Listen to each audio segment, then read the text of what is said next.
Apa yang ada di Pontian? Pontian ialah sebuah daerah di barat daya Johor yang berbatasan dengan Selat Melaka.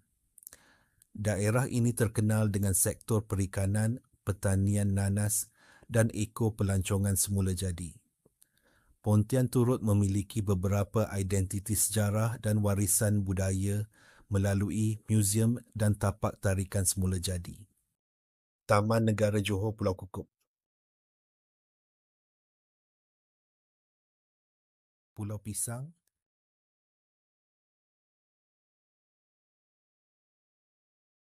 Laman Diraja Pontian,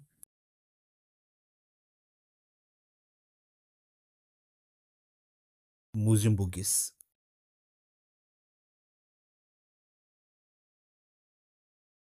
Restoran Asam Pedas Asli Mu'allaf,